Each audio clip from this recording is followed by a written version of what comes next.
បកមកសាច់រឿងយើងវិញថា challenge ខាងក្នុងជា internal មានច្រើនមែនទែនទាំងផ្នែកអ្នករៀបចំទាំងផ្នែកអ្នកទទួលទាំងផ្នែក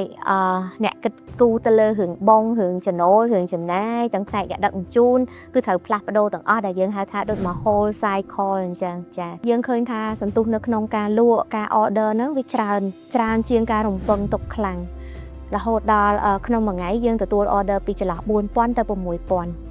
ហើយយើងបានបើកជា call center ខ្លួនឯងបានន័យថាជា lead hotline ទទួលការហៅចូលក្នុងមួយពេលហ្នឹងគឺ10ខ្សែលេខតែម្ដងណាក៏នៅតែទទួលអត់តាន់ពេលដែលយើងផ្លាស់ប្ដូរដំបូងពីការលក់ដុំមកលក់រាយនេះហ្នឹងធម្មតាយើងលក់ដុំយើងវេចខ្ចប់យើងដឹកជញ្ជូននៅក្នុងទ្រង់ទ្រាយធំចាហើយយើងចំណាយអស់តិចហើយយើងទៅតាមមួយផ្លូវយើងដឹកសង្ឃថាមួយឡានរបស់យើងមួយតោនហ្នឹងយើងទៅតែ2 3ហាងគឺគ្រប់ហើយប៉ុន្តែលក់រាយគឺកញ្ចប់$5 $10 $20 $50ហើយផលិតផលទាំងអស់ទៀមទាទៅតាមស្តង់ដារគាត់ខុសៗគ្នាទៀតបើយើងធ្វើជាមួយនឹងភោជនីយដ្ឋានសន្តាគារឬក៏សាលារៀនគាត់មានស្តង់ដាររបស់ពួកគាត់ដដែលអ្វីដែលគាត់កំពុងតែធ្វើឬក៏គាត់យកទៅចម្អិនហ្នឹងគឺនៅដដែលយើងចាំបានតែងាយស្រួលតែសម្រាប់អតិថិជនលក់រាយ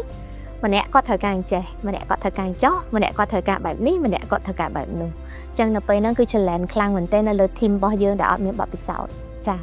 ពីព្រោះយើងមានបទពិសោធន៍ទៅលើតែការរៀបចំបោះដុំទៅលើការដាក់កាឆេងធុងវេចខ្ចប់អីចំនួនធំទាំងអស់ដល់ពេលដែលយើងមកលក់រាយ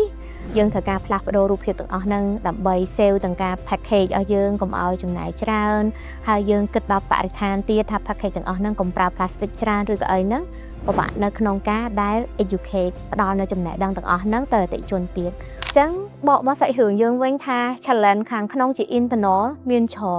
នមែនទែនទាំងផ្នែកអ្នករៀបចំទាំងផ្នែកអ្នកទទួលទាំងផ្នែក